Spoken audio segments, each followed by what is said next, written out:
Winters in New England can be long, too long. The lack of greenery and sunshine is something that can really get you down.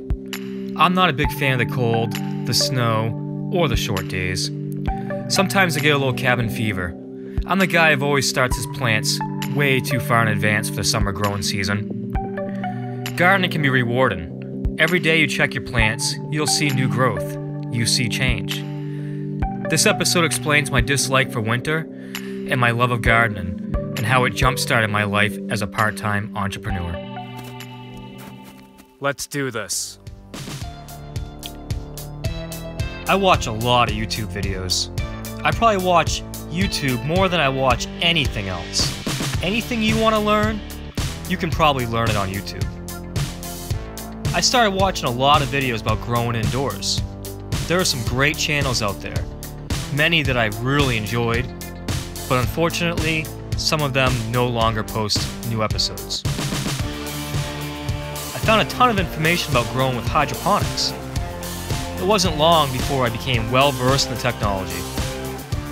I quickly understood what nutrient film technology, the Cracky method, deep water culture, and many other techniques were all about. I quickly built an indoor grow room in our living room and began experimenting with these techniques. I loved it, and I still do. When the weather was right, I purchased a small greenhouse where I would conduct even more experiments. Hydroponics proved to be a ton of fun, and eventually, I began to share my results on YouTube, just like others had done for me.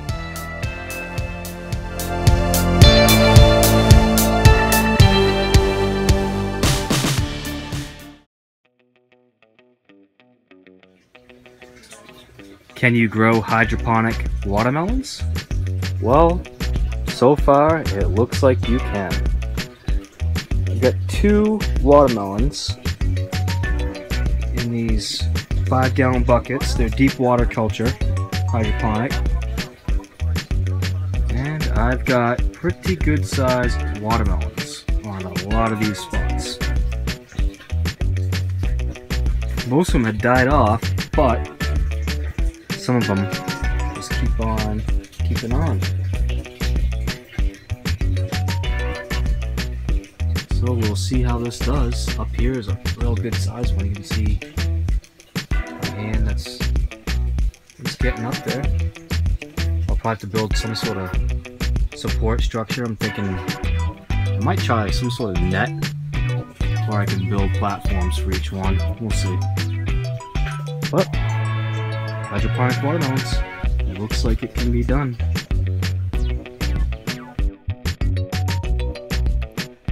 As I continued watching YouTube, a potential business venture revealed itself to me. I could grow year-round, something I really enjoyed doing, and possibly even make money doing it. So you know how I really like to grow stuff? I'm always growing things, and sometimes I even set up half the house for hydroponic growing. I made a big tent and everything and started growing stuff inside. Well, I've been watching a lot of YouTube videos, and it turns out that there's this thing called microgreens that you can grow. And they're highly desirable, they're really nutritious, they look like they're pretty easy to grow. And so I thought about giving that a shot. Maybe I could even start a business, and that way I'm growing things that I enjoy doing, and while I'm growing, I can actually sell them to some restaurants and stores and maybe make some money. Well, if it's something you want to try, I support you every way, and you should definitely try it. Oh, thank you. You're welcome. But what if I fail? Then it doesn't do anything.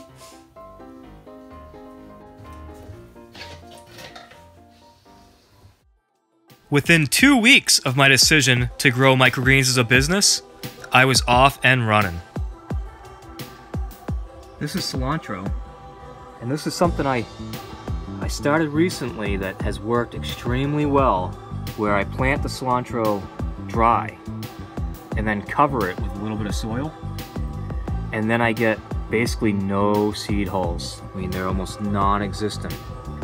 But the problem I do have is that my soil, it tends to kind of stick to itself. So when these seeds are trying to grow up, they end up picking up all the soil in one big shelf. And then if you can't break that shelf up, that will collapse back down onto the seeds and it will kill them off. So what I've heard that other people have been doing is using vermiculite as a top coat, and I bought some of that today, and that's what I'm going to try tonight. It also worked great doing the same experiment with beets. You get virtually no beet hulls on your beets. But once again, I had the same problem where there was just too much soil that stuck together that weighted down on the plants and just killed them. And I did that same experiment with the sunflower, and surprisingly, about 75% of the sunflower didn't have holes on them, which was great, but once again, it lifted all that soil. So I'm going to do the same experiment with vermiculite with those, so we'll see what happens. Down here I've got, this is broccoli, and this is pak choy, and these are going in the mix.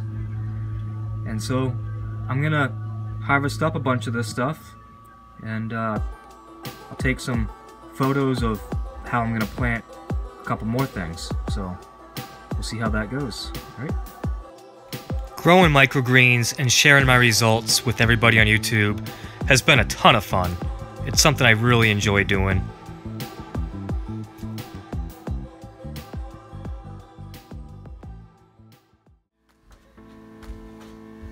Hey Corey, you know, I was thinking about this whole microgreens thing you've been doing and YouTube and everything, and I think there's probably a lot of opportunities out there. I've been listening to some people, and there's some things you might want to check out.